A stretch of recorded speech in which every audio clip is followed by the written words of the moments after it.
Hello there, and welcome to another WRR 101 Focus on the Arts. I'm Amy Bishop.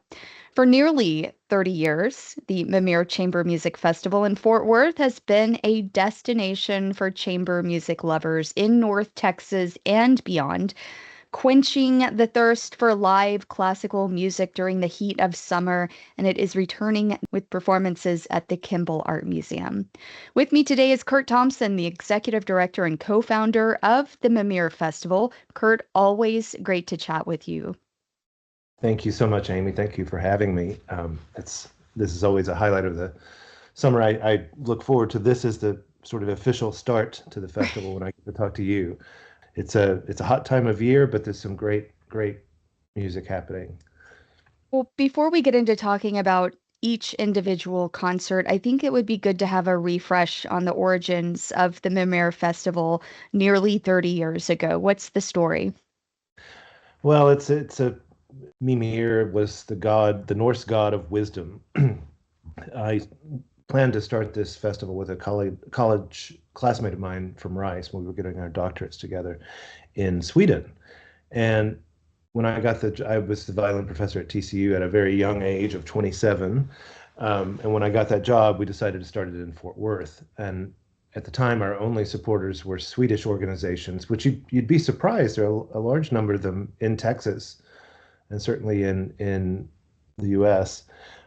So we wanted to find a god of music in Norse mythology. We thought that would be a great way to honor the folks that were supporting us, but there wasn't one, and there wasn't one of arts or anything having to do with the arts. So Mimir was the god of wisdom who drank from the river of truth. And when he died, he was beheaded, and Odin kept his head as an oracle of wisdom. So that gives you a little bit of a snapshot of the the Viking or Norse mythology and how they saw the world. And I shopped the festival to some of the North Texas companies like Ericsson and Absolute and whoever I could think of that was Swedish. And in the end, here we are almost 30 years later, as you said, still the Mimir Chamber Music Festival. And I think we'll keep that. Thank you very much.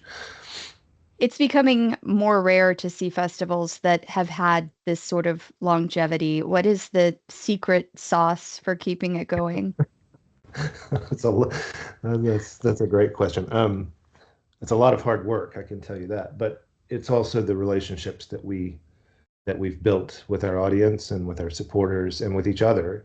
Brant Taylor is a cellist in the Chicago Symphony. He and I have been together 29 summers.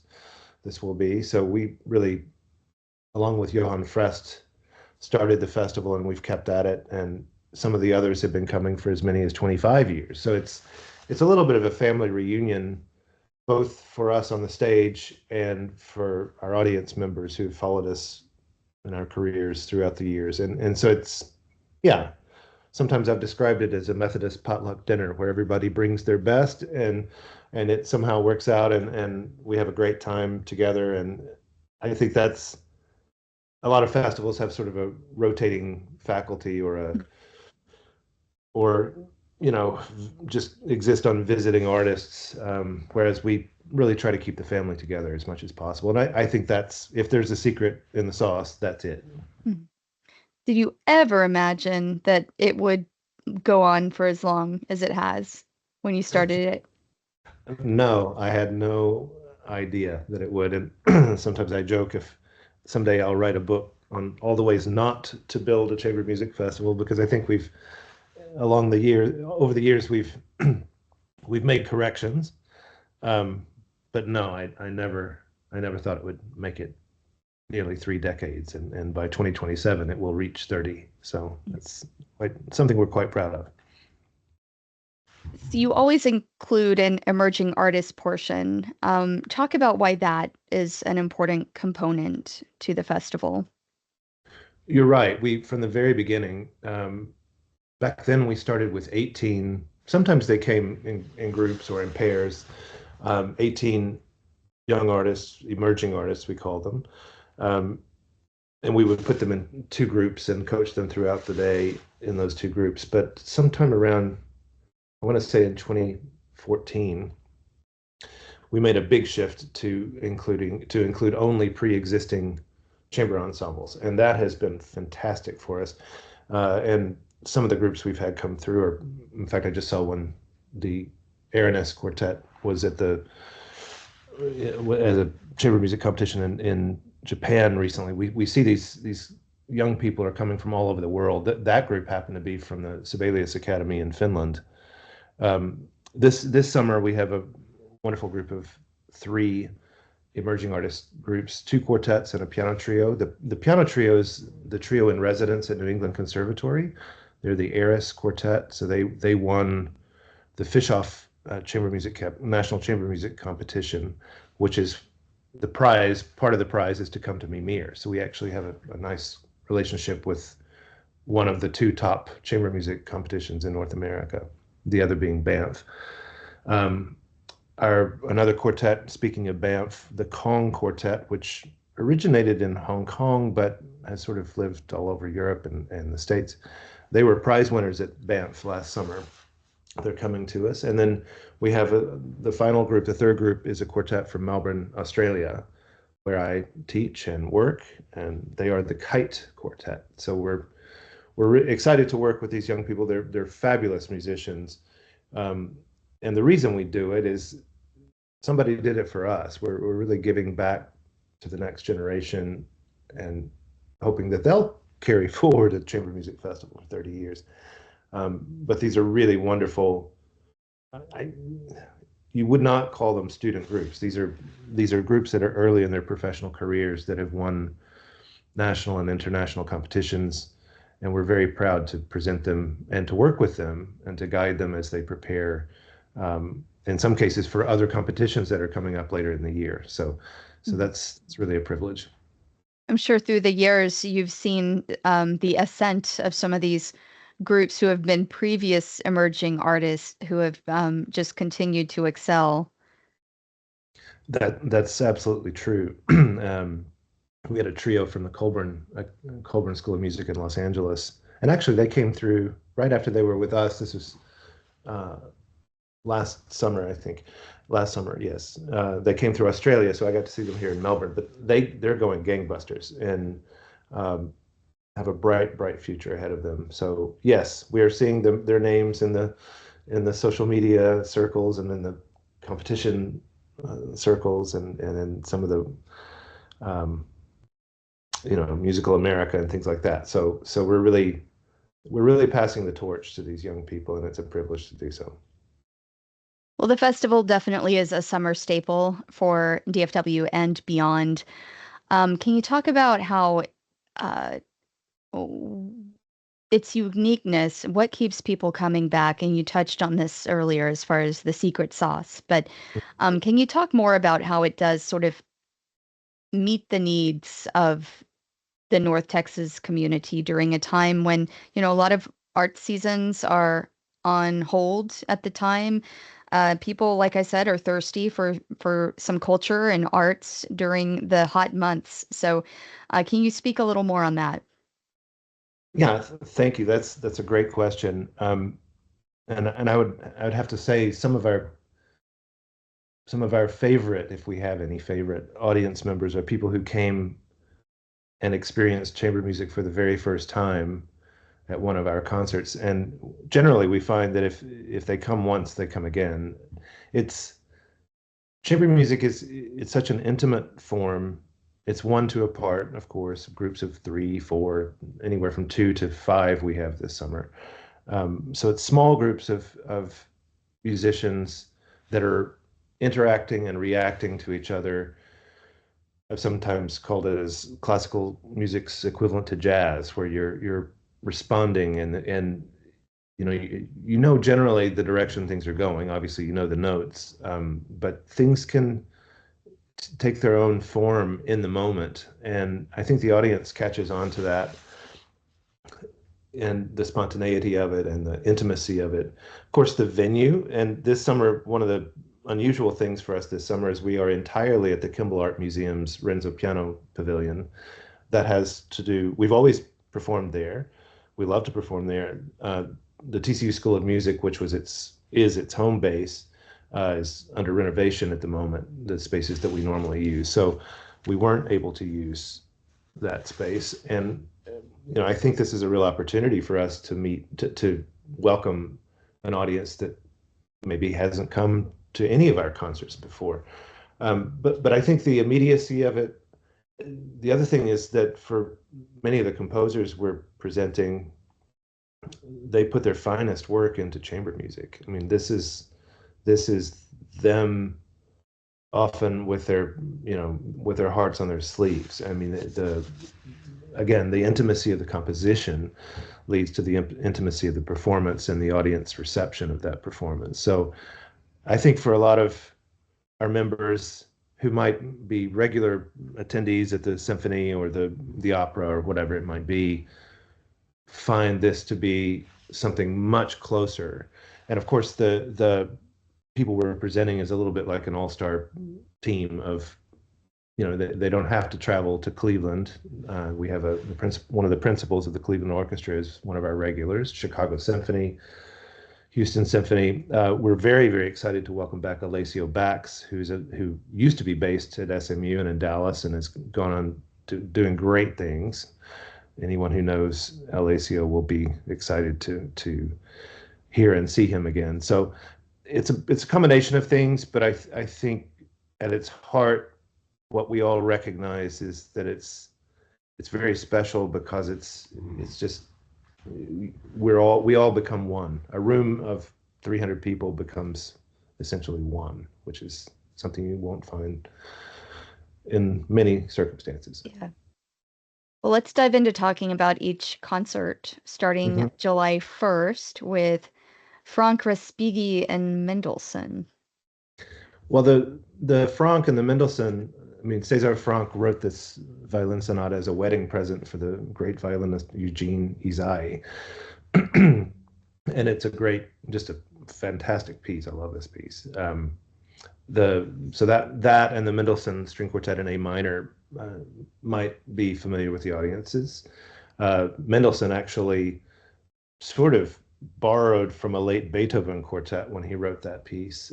There's some quotes and the structure is very, very similar to one of Beethoven's last quartets. And then the Respighi quintet, which is new to all of us except Alessio, of course.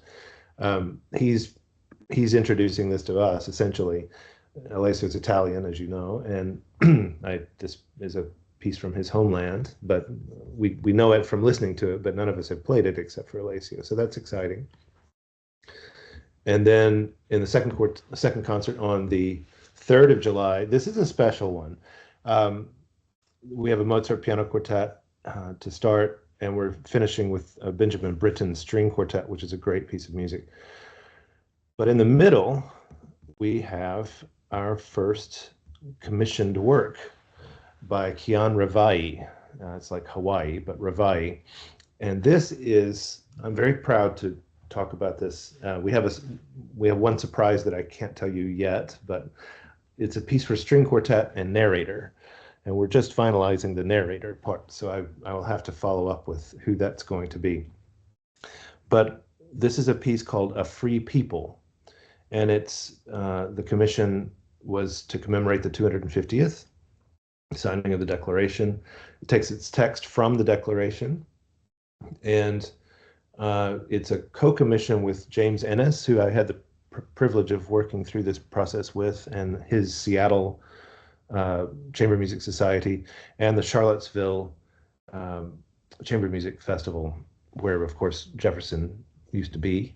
And this will be the world premiere on July 3rd at the Kimbell Museum. It will never have been heard before, and that's its first performance before about a week later it'll be played in Seattle. So that's something new for us, and Kian will be coming to Fort Worth to talk about his piece. That's incredible. Congrats on that. Yeah, no, I've always wanted to do it, and hopefully we'll continue to do this from here on out. But it seemed like the right time to do such a thing, and the opportunity was there, and we're very excited about that. Yeah. I mean, the day before Independence Day as well, that'll be on July 3rd, and then everyone takes a holiday on the 4th. Right. And then you come back on the 5th with Haydn, Bartok, and Brahms. That's right. Bartok Fourth String Quartet. Uh, that's that's going to be a big barnstormer, and then Brahms. This is probably our most known piece of the festival, the Brahms G minor piano quartet, again with Alessio. So that'll be fun. It ends with a uh, gypsy rondo, so that's Mm. got a certain flair to it. Um, on the second week of the festival, July 8th, which is a Wednesday, we're playing a piece called Modes for String Quartet by an African American composer named Dorothy Rudd Moore. Very excited about this piece. It was written in 1968. It's a lovely string quartet, and I don't know if it's been played in Fort Worth or not, but it'll certainly get its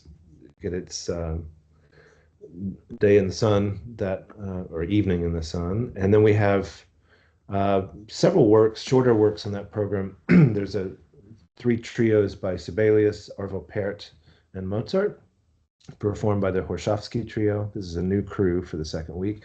And then Daknani's second string quartet, piano quintet, I meant to say, which will feature all of us, the Horshofskys, Jessica Thompson, no relation to me, by the way, of the Daedalus Quartet. And that'll be fun. Then to round up the faculty concerts, because we also have two emerging artist concerts mixed in here. We have, to finish the festival, we have a bit of a nationalist group of composers, I suppose you could say, starting with Charles Ives' first string quartet. Ives is someone very dear to my heart. I did my doctorate on his violin sonatas, and it's got a title, From the Salvation Army. And there may be some audience involvement in that performance. I don't mean to spoil it, but so Charles Ives' first string quartet. There's a new piece by a living composer, Chen Yi, called Tunes from My Homeland. And then to finish the festival, the Dvorak Piano Quartet in D major, which we all know Dvorak was a very, very proud nationalist composer who spent some time in the U.S.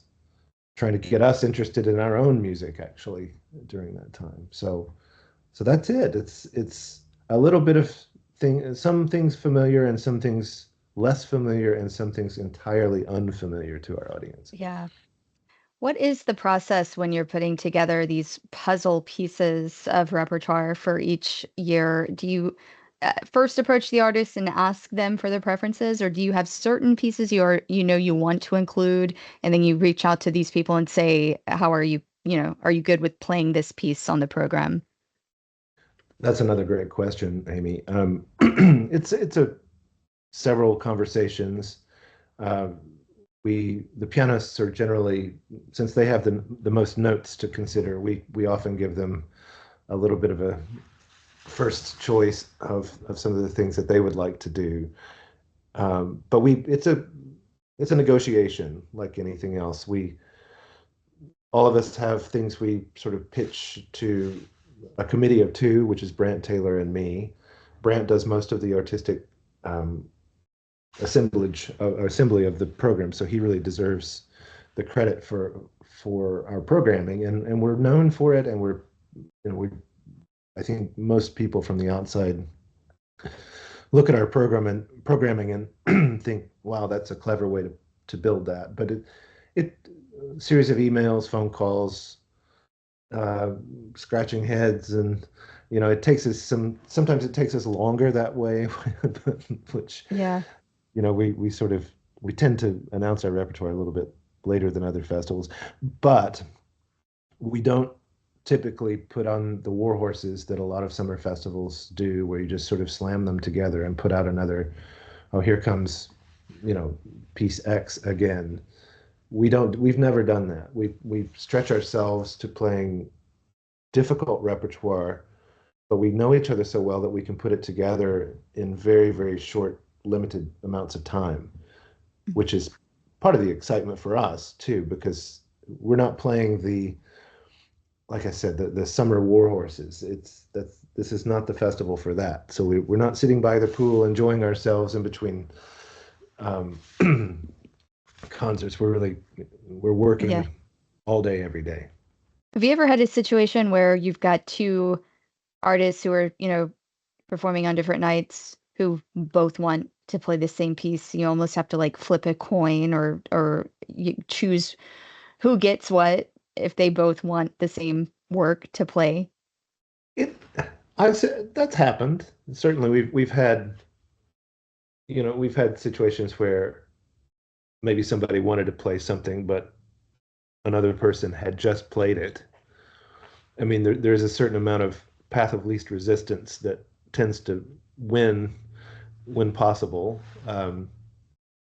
We do balance who gets to, the amount of repertoire people are playing with the violins, who's playing first violin, who's playing second. That's generally the thing that we kind of keep balanced. We haven't had too many arguments that I can remember. It's usually a matter of who's played what or who's about to play a Mhm. piece, and that typically. But if someone is disappointed with one thing, we make sure to reward them somewhere else. So Right. it works. What advice do you have for anyone who has not ever attended the festival and or maybe someone who's really not experienced chamber music, at least not performed live in the past?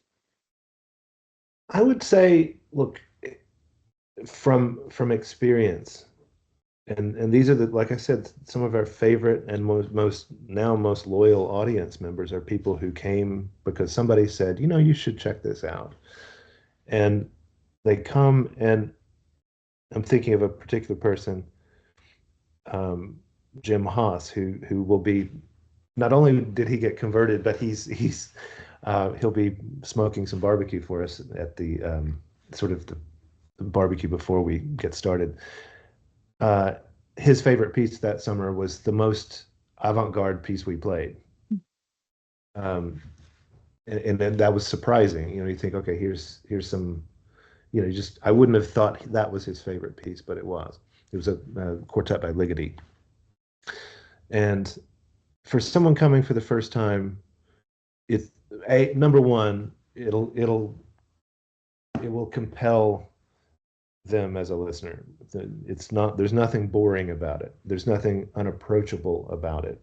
There's nothing, um, they can interpret it the way they want to, but they'll be stimulated with some sounds and some uh, emotional